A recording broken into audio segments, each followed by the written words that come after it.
Tapi pemicu utamanya adalah koalisi tersandera berbondong-bondong berhimpun di rumahnya Gerindra. Loyalisnya Bu Mega yang ada di sana untuk mengasih pelajaran kepada Pak Joko Widodo dan lembaga-lembaga negara yang lain untuk mendorong terjadinya suatu interpelasi atau hak angket terhadap kepemimpinan presiden ini.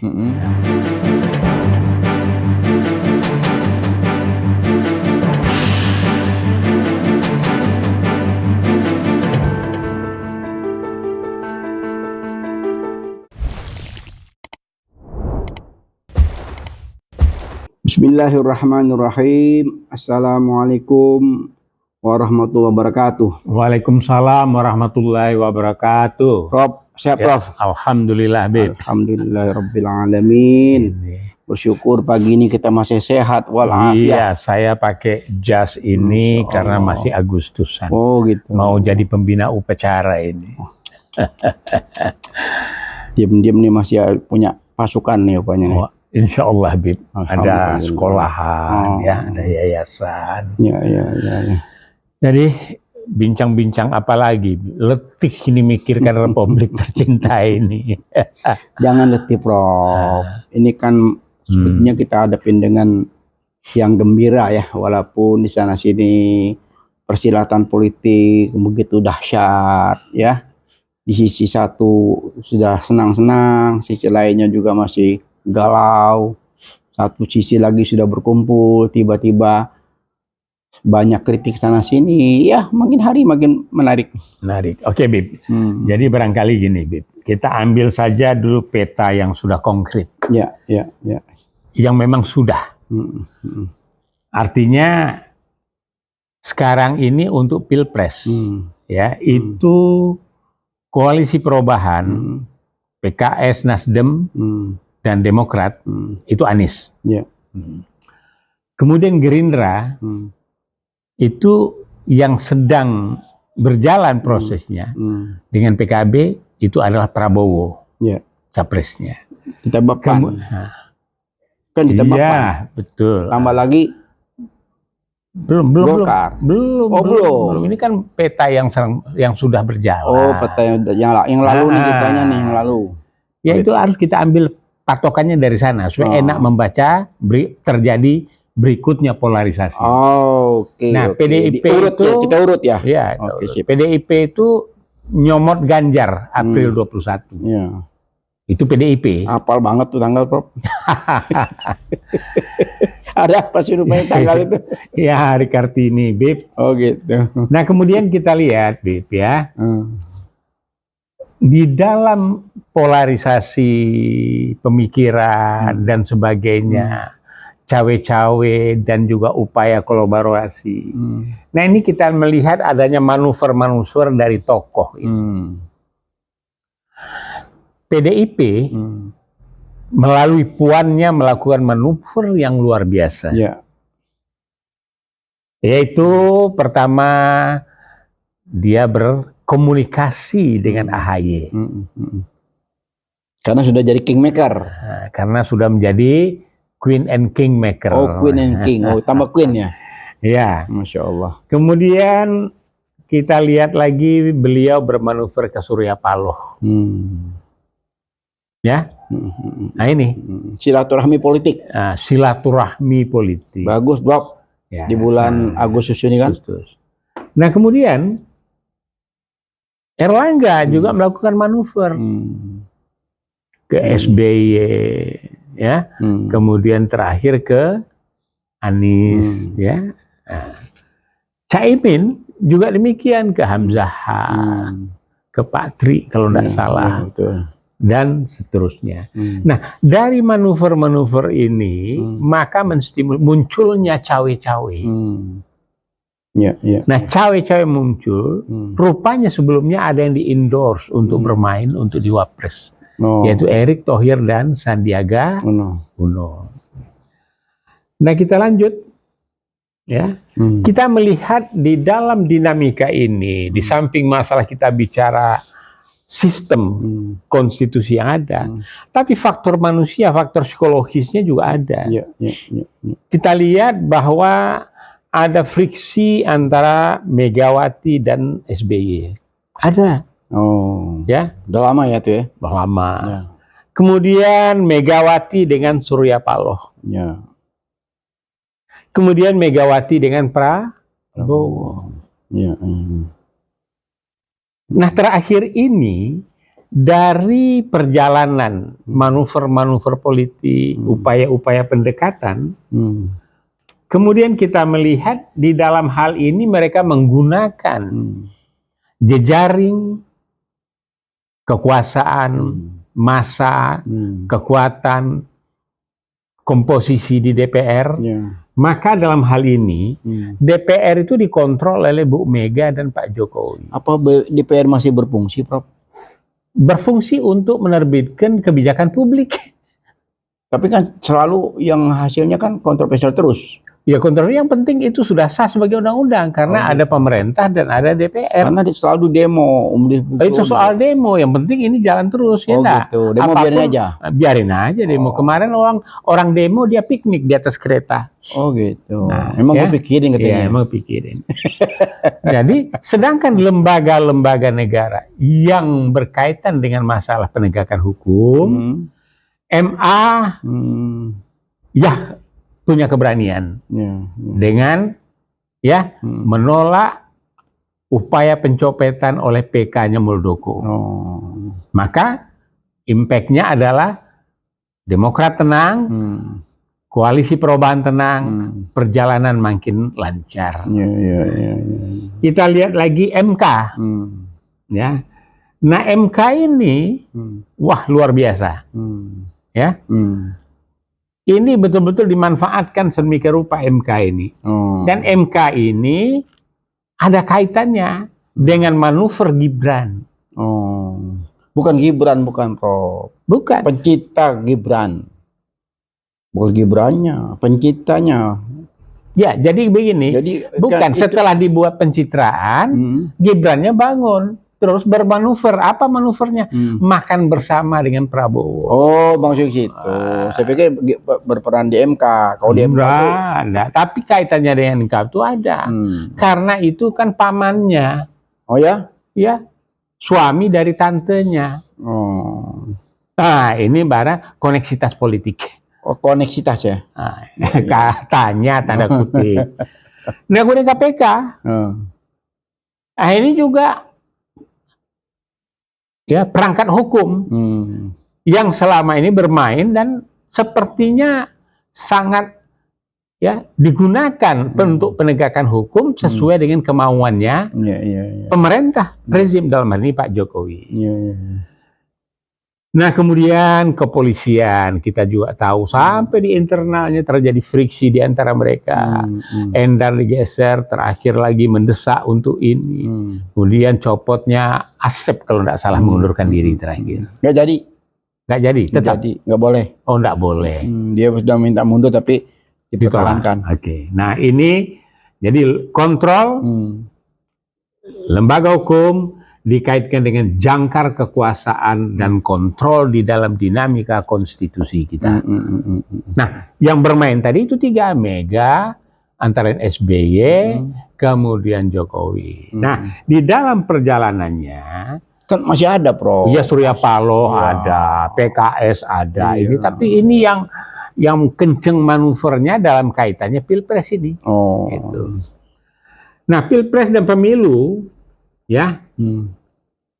Di sini Trah dan dinastinya Mega sudah membuat statement tidak boleh tunda pemilu, tidak boleh 3 periode, kemudian comot Ganjar. Ini membuat panas dinginnya Pak Jokowi. Nah karena itu kenapa panas dingin? Kan sama-sama kader PDI. Iya kan ada kader PDI, ada yang ditegur, kemudian loyalis, ada Balelo, macam-macam ini. Tapi kelihatannya belakangan ini Pak Jokowi ya merasa ya sejak mulainya insiden atau friksi masalah Ganjar dan beberapa catatan lain. Nah ini bangkit nih Pak Jokowi. Beliau merasa, wah saya juga bisa dong, saya kan presiden. Bisa seperti Pak SBY punya partai, seperti Mega punya partai, Prabowo punya partai. Dia presiden. Lah saya presiden kan? Ya presiden kan? Iya, lebih nah dari, saya gimana? Lebih dari punya partai. Lebih dari punya partai. Iya. Tetapi kalau sudah turun, lain lagi ceritanya. Nah, karena itu pengen cerita yang mirip-mirip. Oh, gitu. Nah untuk itu terjadilah yang namanya konkuren atau friksi atau ketegangan psikologis politik antara Jokowi dan Bu Mega. Nah ketegangan ini menyebabkan netizen, pengamat politik dan sebagainya, dan melihat gestur, kalimat dan caranya. Ini Pak Jokowi ini sebagai petugas partai, presiden petugas partai, gubernur petugas partai, ini sudah balelo. Dan di Minangkabau yang seperti demikian, namanya malin kundang. Malin kundang. Nah, cuma saja era malin kundang itu kan sekarang jadi tempat wisata. Ya di Kota Padang ya. Perahunya masih ada bingkai-bingkainya itu. Saya ke sana terakhir udah berapa tahun yang lalu, ya. Nah untuk itu karena geramnya ini meradang Bu Mega ini, ya, maka ya enggak, Hasto mulai bicara. Itu gara-gara apa, Bro? Hah? Masalah apa terakhir ini? Itu masalah food state. Ada Jokowi, ada Prabowo. Enggak sebabnya. Sebabnya. Oh, ini kan ada orang-orangnya Bu Mega yang semacam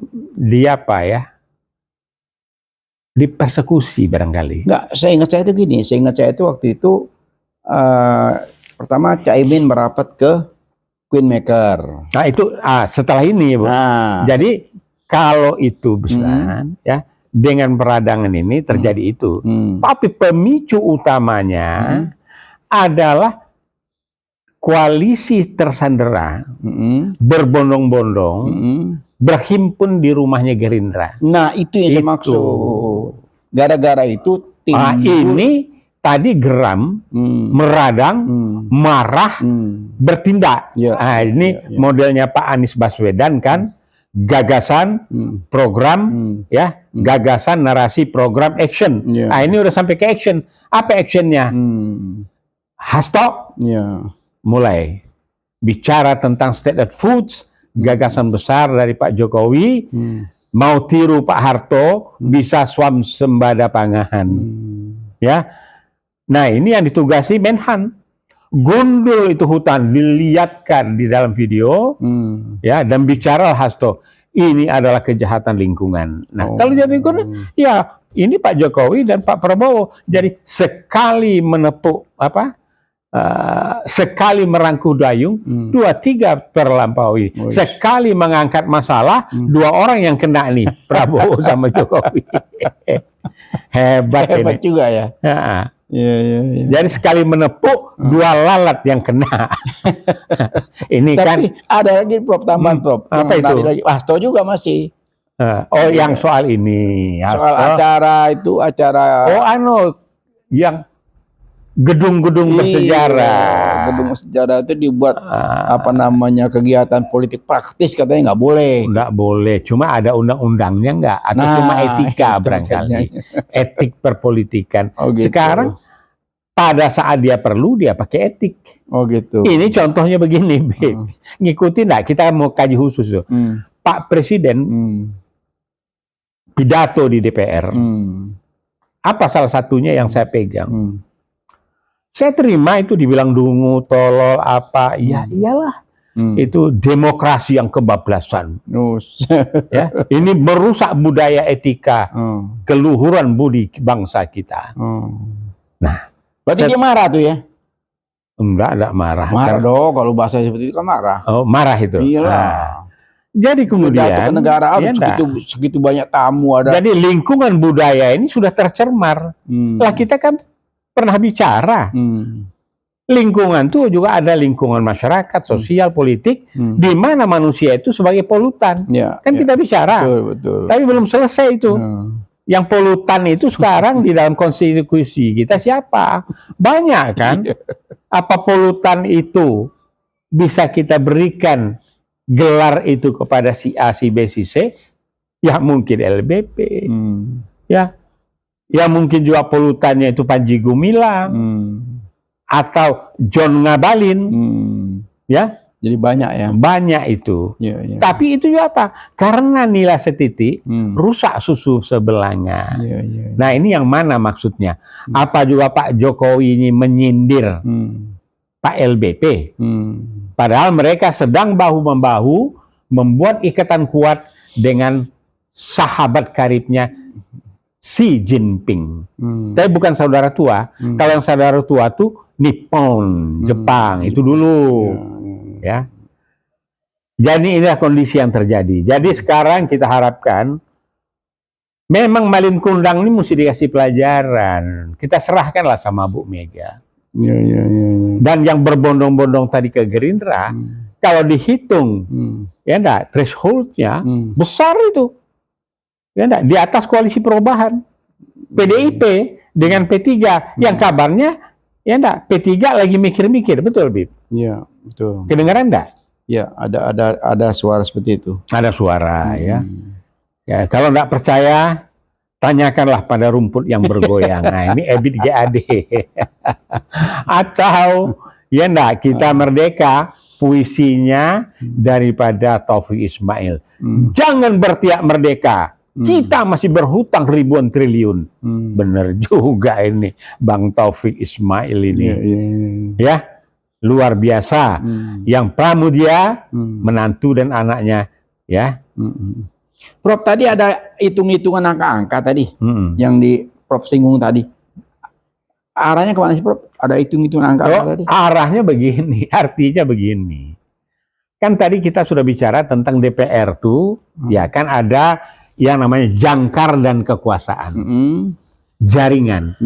DPR dikontrol oleh Pak Jokowi, tetapi lebih dikontrol oleh Bu Mega karena PDIP wakilnya di sana jumlahnya banyak dan bisa melakukan interpelasi. Gini, DPR itu tidak bisa dikontrol oleh presiden. Justru DPR yang kontrol presiden, Prof. Oh, zaman sekarang lain, Bib.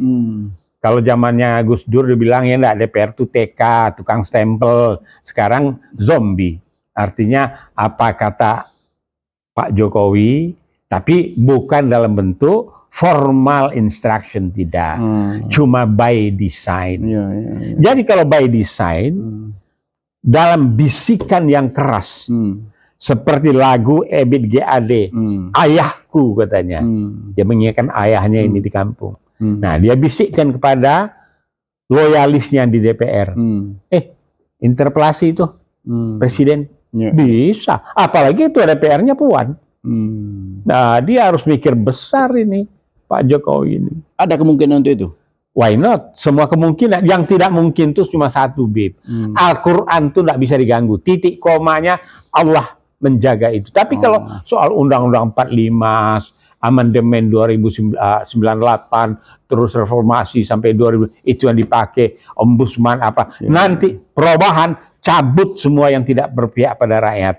Jadi, nah, insya Allah ini bisa didukung oleh Bu Mega ini. Jadi kemungkinan besar terjadi di era Gus Dur itu ada kemungkinan, Prof? Iya, bisa. Bisa, Bib, apa yang enggak lagi. Walaupun ya enggak, dalam pidatonya yang luar biasa itu betul-betul negarawan beliau. Nawacitanya masuk semua. Cuma cita-citanya belum tercapai. Apa itu? Membangun dinasti. Karena apa? Di Depok nggak jadi Kaisang kabarnya. Tapi di Dapuk mungkin akan punya perahu. Bahkan baru tunas katanya. Ya, tunas itu tunas, Bib. Ya enggak, tunas tuh Mas, umur kan sudah 30-an juga. Dan satu hal yang mengejutkan kita adalah ini mudah-mudahan tidak hoak nih. Ya, Kaisang itu belum menjabat saja hartanya sudah 94 miliar. Masya Allah. 94 miliar. Ini salah ketik atau kalau 4 miliar kira-kira sama. Ini data dari mana, Prof? Ini saya ambil tapi saya akan klarifikasi. Ya enggak? Nah, ini bayarlah pajak tepat waktu, ini judulnya. Nah, ini sekarang Kalau Pak Jokowi kecil cuman kekayaannya.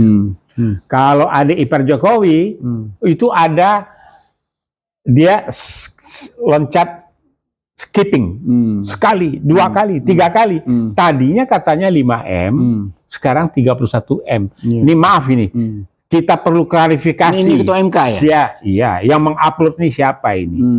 Tapi kalau yang namanya Gibran, ya, nah ini sudah pernah diungkap oleh Ubaidillah, sudah diajukan kasusnya, ya. Kemudian kalau Bobby meningkatnya sedikit, ya. Nah inilah gambaran. Jadi untuk itu, Bib, ya, maka di dalam bincang-bincang dan bisik-bisik politik kita ini, ya mestinya Bu Mega legasinya sebagai Trah Soekarno, ya, so betapapun Soekarno dengan segala kekurangannya, sampai saat ini itu masih dibanggakan. Masih diingat. Kecuali masalah patungnya di Jawa Barat mau dibangun ditolak. Itu aja cuma masalahnya. Tapi di mana-mana sudah. Ya. Saya sendiri yang mengalami hampir semua presiden, ya. Karena berikutnya 24 Anies, mudah-mudahan saya masih menikmati dengan presiden yang humble ini, ya, akan jadi. Jadi cerita Malin Kundang, cerita impeachment atau jangkar dan kekuasaan lembaga negara, ini sudah kita ulas semua, Bib. Jadi hemat saya, barangkali bisik-bisik ini bisa juga, ya, diikuti oleh netizen dan tidak boleh berkedip, terutama pada saat nanti, ya, pilpres pemilu dilaksanakan, harus dikontrol. Nah, yang jelas tentu pemerintah akan mengontrol dengan mana Pak Jokowi. So, dia berkepentingan dengan orang yang akan dibangun dan didudukkannya. Tempat dia akan bersama setelah lengser. Bu, sedikit, Bib. Sorry saya potong ya. Boleh dipotong? Ya, silakan. Kembali ke tadi yang Prof bilang, ada apa namanya impeach ya, atau apalah namanya ya, hak interpelasi lah segala macam ya. Atau dimasgulkan. Itu kan salah satu hak konstitusi ya. Hak konstitusi. Jadi kalau kita melihat perseteruan, ini semacam perseteruan ya, antara pemberi tugas ya, Partai Demokrasi Indonesia kepada petugas partai yang selama ini kita lihat banyak beberapa kali tersandung masalah, timbul semacam apa friksi ya. Mungkin nggak, Prof, di DPR tuh semacam mengadakan konsolidasi dari dipelopori oleh pemberi tugas, karena yang diberi tugas tadi mulai apa namanya susah dikasih nasihat, kasih masukan susah. Kalau itu, Bib, karena ada common enemy terjadi itu maka sebagian Golkar, sebagian besar Golkar, sebagian besar itu akan merapat kepada yang akan melakukan impeach. Ya mungkin nggak tuh kira-kira? Bisa saja. Bisa saja ya. Iya. Ya, sebab yang tersandera, wah ini peluang ini. Dengan saya ikut tentu ada keringan ini nanti. Dia sorong, dia sorong anggotanya yang ada di dewan bersama-sama dengan loyalisnya Bu Mega yang ada di sana untuk mengasih pelajaran kepada Pak Joko Widodo. Ya, soalnya kalau kita lihat mengkritisi dengan pertemuan kemarin itu kan cukup tajam ya. Ya. Cuma kan ada juga katanya, apakah ini bukan pura-pura berselisih untuk satu tujuan ya. Tapi rasanya enggak lah. Ini udah beneran nih. Bukan kalau kita lihat ya, masa seorang Bu Mega ya, mantan presiden ya, presiden kelima, terus apa namanya penerus generasi Soekarno yang masih tetap gagah ya. Nah, itu kalkulasi politiknya juga luar biasa ya. Rasa-rasanya sih nggak mungkin ya. Ya macam-macam pendapat sih boleh aja. Tapi kalau saya melihat apa namanya langkah jejaknya selama ini, beliau tuh sangat tegas ya. Sekali dia mengucapkan sesuatu itu dia akan punya prinsip ya. Contoh sederhana, pada saat goyangan-goyangan ini mulai mau ada 3 periode, ada penundaan pemilu, ada macam-macam. Beliau kan tetap istiqomah kan, sampai detik ini kan bisa tetap istiqomah kan. Itu yang kita menjadi catatan kita kan. Ya. Menurut Prof ya. Masih tetap istiqomah kan beliau? Masih. Dan saya pikir begini, tentu dia renung, dia dalami. Sebagai putri cucu seorang Muhammadiyah, dia berpikir, karena Muhammadiyah, Nahdliyin, inilah yang membangun bangsa ini. Dan ayahnya berada di sana. Ya enggak? Dan ibunya juga mendampingi dan luar biasa dukungan, karena caranya Bu Fat berkomunikasi dengan netizen maupun dengan masyarakat. Soalnya kalau yang saya lihat ini, amanat yang diberikan oleh Bu Mega kepada Presiden Jokowi ini kan berat ya. Berat dan sangat besar tanggung jawabnya ya. Oh iya. Baik dunia maupun akhirat ya. Baik dampak juga kepada partai juga luar biasa ya. Jadi kalau kita lihat kemarahan Bu Mega dan elemen partai ya. Kalau ini kan semua elemen partai kan sudah bergerak nih. Sudah berang semua nih kan. Basarah juga bicara. Jadi ini kelihatannya semakin memanas gitu. Suasana politik gitu loh. Jadi saya juga berpikir, wah nih jangan-jangan ini kalau cuma segala macam cara juga nggak mempan, ya mungkin baliknya ke DPR lagi DPR dengan suatu desain tertentu kan begitu. Dan kalau desainnya adalah kasar tanda kutip menurunkan Pak Jokowi, ini akan didukung oleh dari partai-partai yang lain. Iya, itu kan sebenarnya kan meminta pertanggungjawaban kan. Iya. Kan hak interpelasi, terus hak angket itu kan minta pertanggungjawaban apabila terjadi penyalahgunaan konstitusi kan. Nah, menurut Denny Indrayana itu jelas. Oh, ada 3 hal ya, betul. Wakil Wamennya Kumham.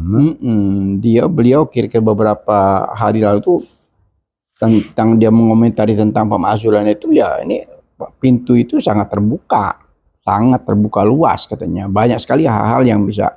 Nah, tinggal kemauan itu aja kan. Kemauan bersih-bersih di DPRT.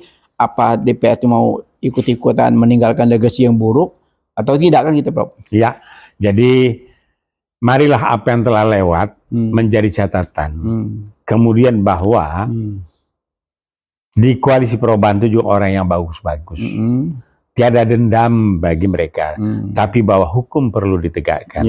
Nah, bagi yang berkiprah sebagai bukan lakon, sebagai dalang dalam dunia perpolitikan dunia, maka khususnya di NKRI ini tinggalkanlah legacy yang baik-baik. Karena anggota DPR juga perlu semacam catatan ya, catatan baik di rapor rapor kinerja selama ini itu mereka mesti tunjukkan ya. Kalau selama ini mungkin ada kekeliruan, ini saatnya ya kan, Prof? Ya, saatnya untuk ini adalah momen yang tepat untuk melakukan sesuatu untuk bangsa dan negara, sehingga apa yang lalu pelan-pelan itu akan dilupakan.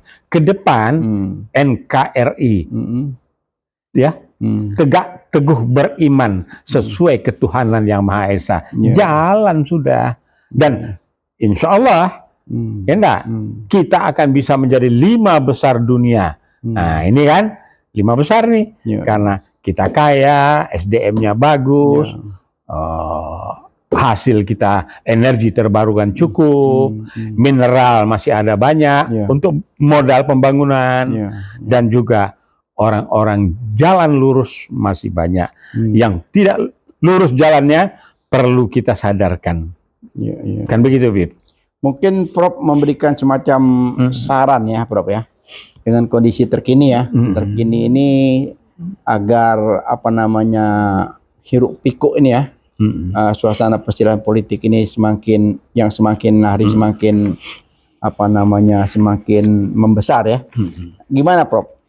Ya, garis besarnya saran saya cuma 3, Bib. Pertama, pemilu Pilpres jalankan, dan Bu Mega dengan segala jangkar kekuasaan dan jaringannya mengamankan pemilu itu untuk jurdil. Oke. Yang kedua, apabila dinamika kepolitikan makin runyam dan makin tidak baik, ya, bisa mendorong DPR, loyalis beliau dan lembaga-lembaga negara yang lain untuk mendorong terjadinya suatu interpelasi atau hak angket terhadap kepemimpinan presiden ini. Nah, yang ketiga adalah ya memberikan jaminan bahwa hukum akan ditegakkan seadil-adilnya untuk mereka yang telah melakukan hal-hal yang menyimpang dari konstitusi, segala aspeknya. Ya 3 itu aja, Bib. Gitu ya. Berarti itulah. Kalau ada kait-mengkait itu kan, kalau kembali ke interpelasi atau angket itu kan cuma 2 lembaga ya. Oh iya. Satu lembaga DPR MPR, kedua MK kan. Iya, hanya betul. 2 itu aja kan. Iya. Nah 2 itu begitu ada usulan dari anggota DPR itu bergulir ya, diajukan kepada MK untuk mengajukan semacam sidang ya. Sidang apa namanya, Prof? Ya, dan saat itulah sidang ya, istimewa, Bro ya. Saat itulah MK 7 keliling pemikirannya karena terkait dengan beliau ipar yang mau Nah, disitulah nanti ada tarik menariknya. Nah, itulah tarik menariknya. Tapi kalau ngikutin konstitusi, Prof, kalau sudah di atas 50+1 yang mengusulkan untuk hak angket atau hak interpelasi, MK tidak bisa menolak. Ya, sekarang aja MK itu 9 orang sudah diajukan pidana kok, tapi nggak jalan. Oke lah, tarik menarik sudah, tapi jangkar kekuasaan, jaringan, legacy, tinggal kalah yang baik, kemudian friksi psikologis di antara tokoh-tokoh, kemudian menyeberangnya sekelompok koalisi tersendera kepada Gerindra yang belum juga ada signingnya di antara mereka. Nah, kita tunggu perkembangan. Ya, itu kan hari-hari kelihatannya baru cuma ketemu aja, Prof. Iya. Kalau saya lihat baru. Tapi dong orang ketemu begitu aja udah kelepak-kelepak gitu. Siapa yang kelepak-kelepak? Kelepak-kelepak perasaannya. Oh gitu. Siapa perasaan siapa? Bu Mega. Oh gitu. Belum kelihatan, Bob. Belum kelihatan. Justru yang kelepak-kelepak kan abuannya. Bu Mega sih nyantai-nyantai aja saya lihat. Kan di dalam hatinya, Bi. Oh gitu. Ini diteropong nih. Oh. Nah, anak buahnya lihat gesturnya. Oh gitu. Lihat gesturnya, bangkit dia. Kapan Prof melihat gesturnya Bu Mega? Apa acara waktu di acara di gedung DPR kemarin atau di waktu ya di istana? Prof lihat gestur. Dua-duanya. Oh, dua-duanya. Ada kelihatan. Apa Prof yang ada? Ya, gesturnya dia melihatkan dirinya adalah Terah Soekarno dan saya presiden. Ya. Jangan main-main.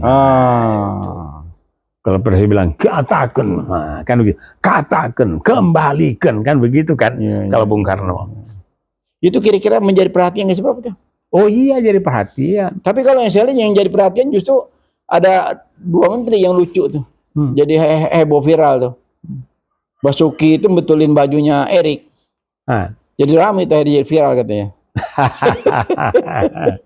Jadi pada saat upacara itu damai dan berseteru gitu. Lucu, Prof. Ya. Jadi begitu acara upacara itu Pak Basuki itu ngeliatin bajunya Erik kan pas di sebelahnya kan. Dia lihat penasaran, akhirnya dibuka tuh jasnya. Sambil noleh begini. Erik tersenyum kan. Terus ditegur sama istrinya Pak Basuki tuh, tangannya dicolek gini gitu loh. Akhirnya viral, Prof tuh. Maksudnya apa, tujuannya apa? Wallahu a'lam. Yang pasti itu jadi sorotan publik. Bisa diterjemahkan macam-macam. Ya, saya kasus dulu waktu koran besar tuh, ya enggak, Pak Jiteng menunggu Godot katanya kan, marah saya. Oke, Prof. Sekarang itu aja menjadi viral ya. Tapi kenapa yang Prof bilang tadi gestur Bu Mega yang kelihatan tuh nggak viral, Prof? Oh, itu memang sengaja diredam. Kan ada namanya istana, wartawan istana, wartawan DPR, wartawan ini yang mungkin sudah diingatkan. Nah, tapi ini masalah Erik ini barangkali untuk pengalihan isu. Iya. Oh gitu. Jadi ada tujuan masing-masing itu. Jadi nggak asal sekedar viral ya. Iya. Berarti semuanya sumbernya dari media juga ya? Media. Masya So, Allah. media memang media inilah. Makanya pada era SBY media itu cakep. Ya. Pada era sekarang ya enggak cakep. Cuma di mainstream yang berhadapan dengan rezim itu enggak keluar. Prof, saya ini hari ini antara harap-harap cemas, Prof, Terhadap cawapres. Dari kemarin itu kan rame tuh. Iya, tapi gini aja lah, Bib. Kalau koalisi perubahan ada di kantongnya Pak Anies. Nah, itu apapun pergerakannya. Makanya bocoran kemarin saya dengar-dengar tuh katanya hari ini mau diumumin, dari pagi saya melotot di TV, liatin ya, kapan diumumin. Iya, jadi nanti ada aja perubahan. Apapun bisa berubah. Karena namanya juga koalisi perubahan. Oh gitu. Ya. Today is better than yesterday. Oh gitu. Tomorrow should be better than Jadi kalau itu kita usah tungguin ya? Nggak usah, Bib. Yakin aja lah koalisi perubahan tuh Surya Paloh sudah. Apakah yang masuk itu nanti jadi tokoh wapresnya itu apa AHY, apa Surya Paloh, apakah Mardani Alisera, kan bisa saja. Mardani digadang-gadang gubernur katanya. Oh, jadi banyak calonnya tuh? Banyak. Bukan katanya udah tinggal satu di kantongnya. Ya kalau udah tinggal satu sudah. Ingat aja apa yang disampaikan oleh gubernur, oleh ulama-ulama Jawa Timur. Ambil aja dari yang ada di dalam itu. Oh gitu. Yang direkomendasikan. Oh. Jadi bisa ya di antara mereka tuh ya? Iya, di antara mereka. Ya, gitu, Bib. Tadi nggak sabaran, pengen tahu gitu. Sabar, Bib. Soalnya saya mau bikin 19 Oktober atau 9 Oktober tuh capres. Ya jadwalnya. Jadi masih ada waktu, itu 2 bulan lagi. Nah, jadi masih nunggu last minute semua nih. Last minute. Tapi kita ingin lihat dinamika perkembangan daripada koalisi tersendera dengan Gerindra. Dan bagaimana Pak Jokowi dan Bu Mega mencermati ini. Kita tonton pada episode berikutnya. Begitu, Bib? Ya, sebelum kita tutup, Prof, ini kira-kira endingnya kemana, Prof? Ending antara yang persatuan Megawati sama persatuan yang katanya wallahu alam nih, dengan Jokowi ini kira-kira apa, Prof, endingnya, Prof? Ya, atau harapan, Prof, lah, harapan aja lah. Ya, endingnya begini. Endingnya adalah Jokowi ini ya setengah KO lah oleh Bu Mega. Oh gitu. Iya. Setengah KO. Setengah KO. Oh gitu. Baiklah, bisik-bisik politik kenegaraan ini diakhiri dengan setengah KO. Wah, ini menarik nih. Kita bahas di episode berikutnya. Judulnya setengah KO. Waduh, Masya Allah, Prof. Ya, terima kasih banyak. Sampai ketemu lagi di setengah KO. Baik, Bib. Terima kasih. Baik, kita tutup. Assalamualaikum. Oh gitu. Kita akhiri. Wabillahi taufik wal hidayah. Wassalamualaikum warahmatullahi wabarakatuh.